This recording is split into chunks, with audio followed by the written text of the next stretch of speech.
Hello student, आज हमारी DSSB TGT PGT के लिए हिंदी साहित्य की तीसरी क्लास है। इससे पहले 2 क्लासें हो चुकी हैं जिसमें मैंने भारतेंदु युग को कंप्लीट करवा दिया है।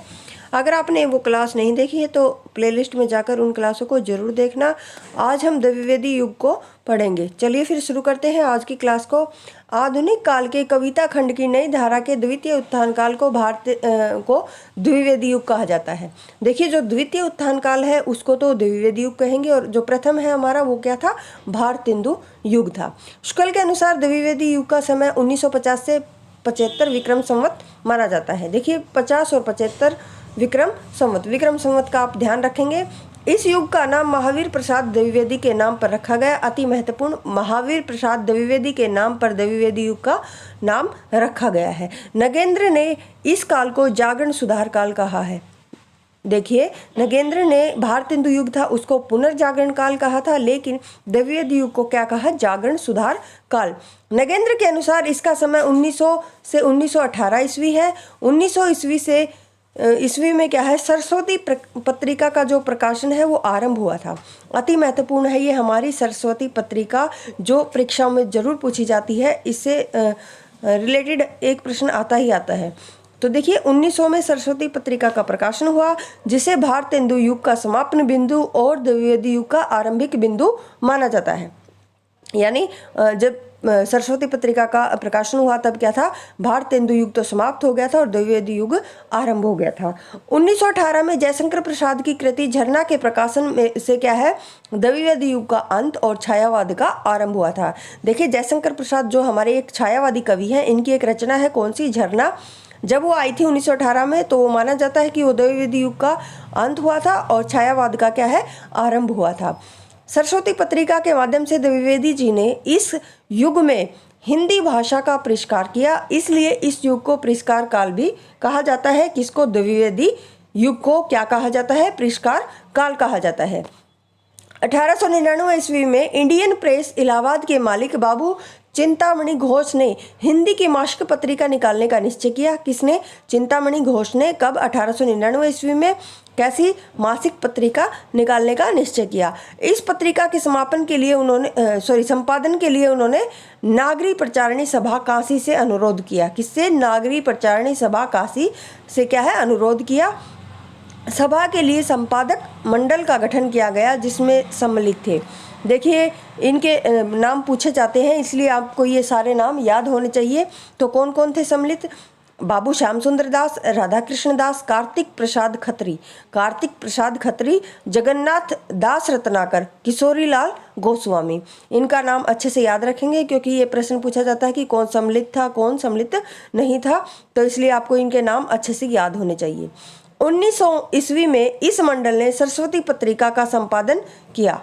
1900 ईस्वी में कब हुआ हमारा सरस्वती पत्रिका का संपादन? 1900 में।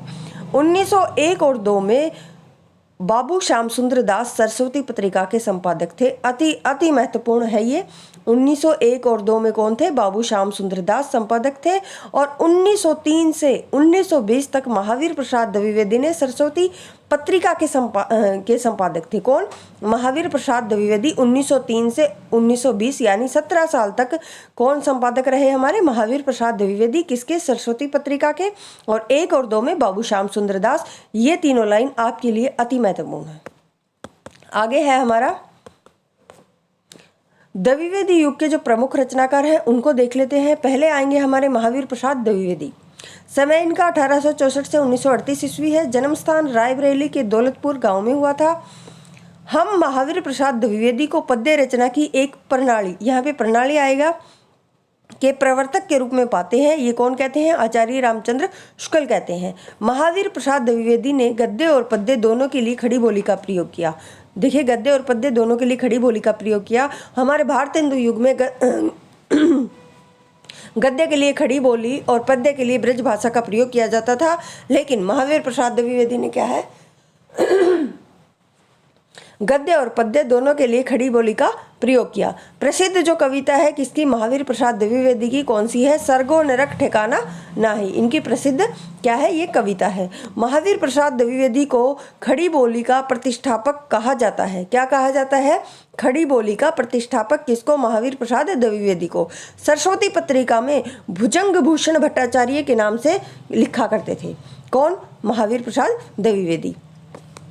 इनकी प्रेरणा से अनेक कवियों ने ब्रज भाषा को छोड़कर खड़ी बोली हिंदी में काव्य रचना करना आरंभ कर दिया, जिसमें अयोध्या सिंह उपाध्याय, हरिओद व नाथुराम शर्मा जो है क्या है, शंकर प्रसिद्ध है। क्या किया इन्होंने, ब्रज भाषा को छोड़कर खड़ी बोली में हिंदी में काव्य रचना आरंभ की थी। किसने, हरिओद और नाथुराम शर्मा शंकर ने। अनेक कवियों ने अपने लेखन का जो आरंभ है वो खड़ी बोली से ही किया। इन्होंने तो देखिए ऊपर दो हैं हमारे, हरिओद और नाथुराम शर्मा शंकर, इन्होंने तो ब्रज भाषा को छोड़कर हमारा क्या किया था, खड़ी बोली में लिखना शुरू किया था। लेकिन अनेक कवि ऐसे हैं जिन्होंने लिखना ही आरंभ किसमें किया, हमारा खड़ी बोली में, जिनमें कौन है, मैथिली शरण गुप्त, गया प्रसाद शुक्ल ने ही प्रमुख हैं। आचार्य द्विवेदी एक साहित्यकार के रूप में कम, संपादक के मार्गदर्शक के रूप में अधिक प्रसिद्ध हैं। महावीर प्रसाद द्विवेदी ने नायिका भेद को छोड़कर विविध विषयों पर विविध छंदों में कविताएं लिखने की प्रेरणा दी है। और इनकी जो प्रमुख कृतियां हैं किसकी, महावीर प्रसाद द्विवेदी की, कौन कौन सी, देवी स्तुति स्तक, काव्य मंजूषा, कान्यकुब्ज, अबला विलाप, हिंदी काव्यमाला, ये इनकी प्रमुख क्या है, कृतियां।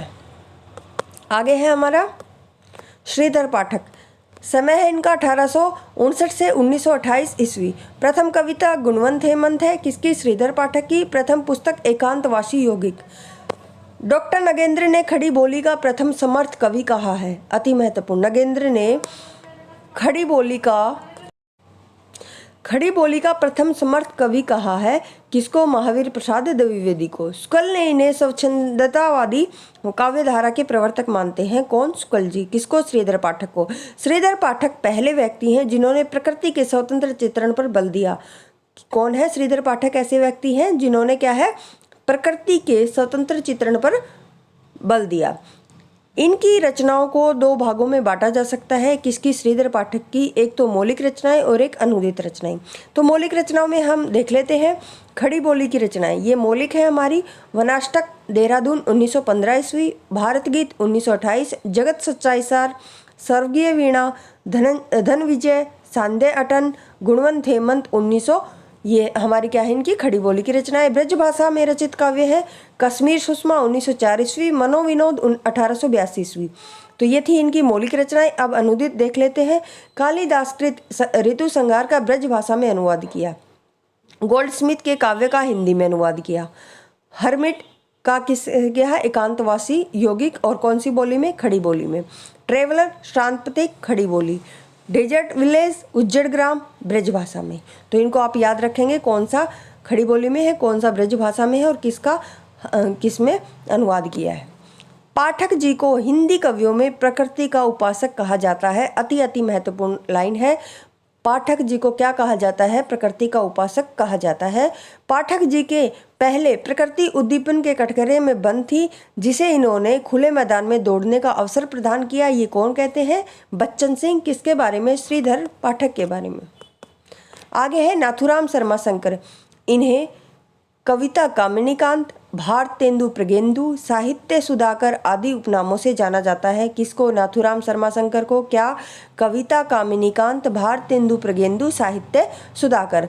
छंद शास्त्र के विद्वान थे। ये कौन कहते हैं, डॉक्टर नगेंद्र कहते हैं। इनकी जो कृतियां हैं, अनुराग रत्न, शंकर सरोज, शंकर सरस्व, गरबंडा रहस्य, ये इनकी क्या है, प्रमुख कृतियां हैं। किसकी, नाथुराम शर्मा शंकर की। अयोध्या सिंह उपाध्याय हरिओद, इनका जो समय है 1865 से 1947 ईस्वी, राष्ट्रीय काव्य धारा के क्या है, कवि हैं। डॉक्टर गणपति चंद्र गुप्त ने इन्हें आधुनिक काल का सूरदास कहा है। किसको, हरिओद को। किसने, गणपति चंद्र गुप्त ने क्या कहा, आधुनिक काल का सूरदास। इनको कवि सम्राट भी कहा जाता है। खड़ी बोली के प्रथम महाकाव्यकार माने जाते हैं। महाकाव्यकार कौन माने जाते हैं, हमारे हरिओद माने जाते हैं। इनके द्वारा रचित प्रिय प्रवास खड़ी बोली का प्रथम महाकाव्य है। अति महत्वपूर्ण है। प्रिय प्रवास खड़ी बोली का प्रथम महाकाव्य है।